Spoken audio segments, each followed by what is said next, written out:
Seifert with MobileBurn.com, and today I'm taking a look at the Pantech Burst for AT&T. The Burst is a new 4G LTE smartphone for AT&T, but it's an entry-level model, so it comes in at a price tag much lower than what we've come to expect from other LTE devices on the market.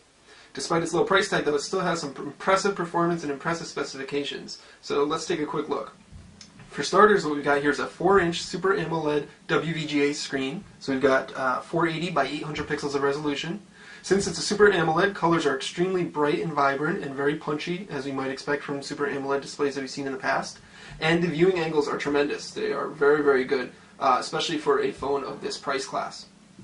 Now, the screen itself is glass, so it's very fast and responsive to the touch. Pantech did not use a cheaper plastic display that we might see on other low-end phones, but they went with a glass one, which is nice to see. Then we've got, underneath the screen, we've got menu, home, back, and search, your standard capacitive Android buttons there. Up top is a 2-megapixel front-facing camera, but when you take stills with it, you are limited to VGA resolution stills.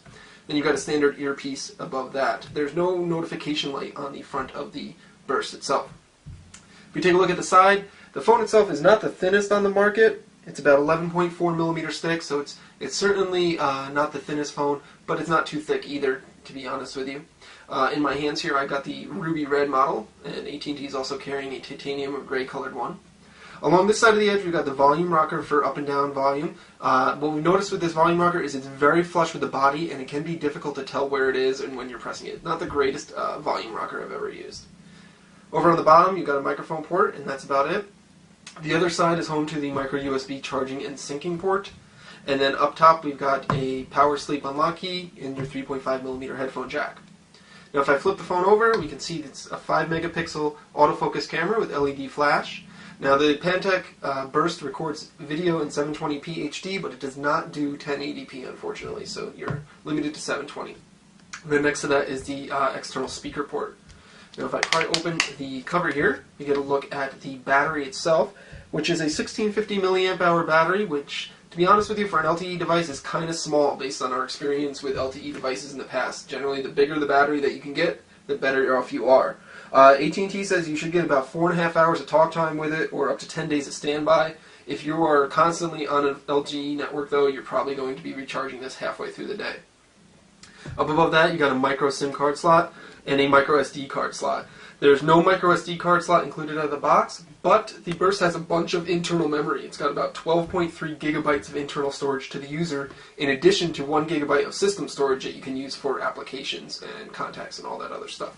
Now, the Pantech Burst runs Android 2.3.5 Gingerbread with Pantech's custom user interface. It's the same user interface we saw on the Pantech Pocket last year for AT&T, and very similar to the one we saw on the Breakout for Verizon. It's fully skinned. So you got this particular version has 7 home screens. You can pinch to zoom out to see the home screens. You've got a custom app launcher here that's side-scrolling, much like Samsung uses in its TouchWiz phones. And then if you scroll down or pull down the notification tray, you've got various quick access settings. And Pantech has added a few more than you normally see. So you've got 2 rows of them, which is nice to see. Easy, quick access to those.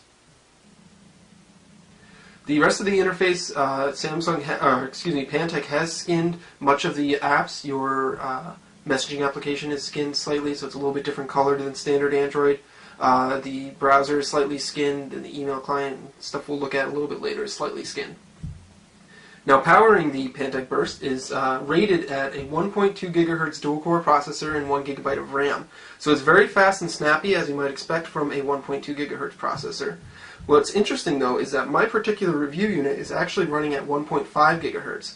So I'm going to take a quick look at this System Info app here, and it's going to show, if we see the frequency range there, you can see it goes all the way up to 1.5 or 1,500 megahertz or 1.5 gigahertz. And just to show that it's not a fluke with this one particular app, we'll show you another system information application that confirms that. And you can see here it's saying 1.5 gigahertz. If you open up more information, frequency range all the way up to 1.5 gigahertz. So AT&T and Pantech are advertising a 1.2 gigahertz unit in this. My unit has a 1.5 gigahertz unit. Either way, it's really fast. And performance is very snappy and very impressive for a low-end device. Now, if we take a look at the web browser here, we've got your standard Android browser. It's slightly skinned and modified. Pull open Mobile Burn here. We've got the standard Android keyboard, as you can see, for Android 2.3 Gingerbread. And it loads up our mobile site very quickly, as expected. That's really not too difficult for smartphones these days. If we go to our full website, and you can see it loads the full website pretty quickly as well. It's loading some flash ads in here. It's got an embedded video, and now it's fully loaded, and it's quite responsive once the website is fully loaded. Double tap to zoom works, pinch to zoom works. It's not quite as smooth as we've seen on other Android phones like the Galaxy S2 models from Samsung, but it seems to be pretty fast and responsive for the most part. If we flip over to landscape here, we can take a look at our embedded video. Hi, this is Mike Worrell from So let that load up for a second. Hi, this is Michael Worrell from MobileBird.com. Today I'm going to show you the Power Bag Business Class Pack. It is a backpack that's equipped with a 6,000 milliamp hour battery for charging all your mobile devices. It has cables So there running you go. It's throughout. pretty loud external speaker as well. Of course, you've got multiple tab management. New window here.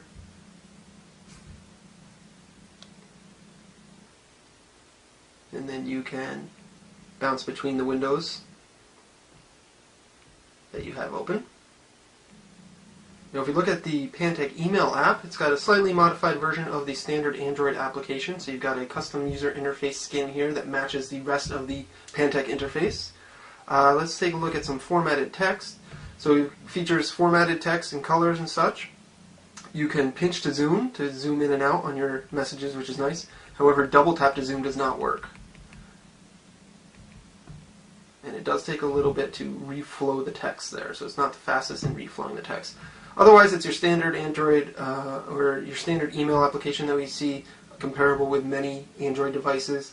Not the best that we've seen before. We tend to like the Motorola email client a little bit better than others, but it works and does the job pretty well. Of course, you also have the standard Gmail application available, so you got your standard Gmail app there. If you take a look at the applications that are pre-installed on the Pantech Burst, you've got a number of applications. You've got a unit converter, a compass, a document viewer, different clock tools, a couple AT&T apps over there. It's a family map, code scanner, Amazon Kindle's pre-installed. A nice little suite of apps. Of course, you can always add to it, but thankfully Pantech included a gigabyte of system storage so that you can include your own apps and have plenty of room to install those. Now, as I mentioned earlier, on the back of the Pantech Burst is a 5 megapixel autofocus camera with LED flash and can record in 720p video. You can open that up with the shortcut right here on the screen. Pantech's got its own custom user interface for taking pictures. It doesn't have a camera button, unfortunately, so you do have to use the on-screen camera key. And it does feature autofocus, but you have to tap and hold and wait for the autofocus to take effect, which is pretty slow, to be honest with you. It's not the fastest autofocus we've ever used. And it does not feature tap to focus, unfortunately. So you have to focus, take your picture. You can, of course, recompose afterwards. You can switch to the front-facing camera here. So you've got the 2 megapixel front-facing camera. And there are some options here for customizing your photo. You can do a couple camera controls there. If you take a look at photos that we just recently took, jumps us right into the actual Android default gallery here. And so here's the photo that we just took. We can pinch to zoom. We've got fairly good lighting in here, so the image did come out pretty well. Lower lighting is going to have a little bit of an issue, and the flash tends to blow things out, as many LED flashes do. Now if we switch over to the video mode, by default it's set to 1280 by 720p video, but one thing that you're going to want to set on it is that you set the video encoder to H.264. It will take up more memory, but you get much better image quality from the video itself. By default, it's set to MPEG-4. I had already set it here. And video is pretty straightforward. It doesn't autofocus. You just pretty much hit the button and record. Let's get our panoramic vista here.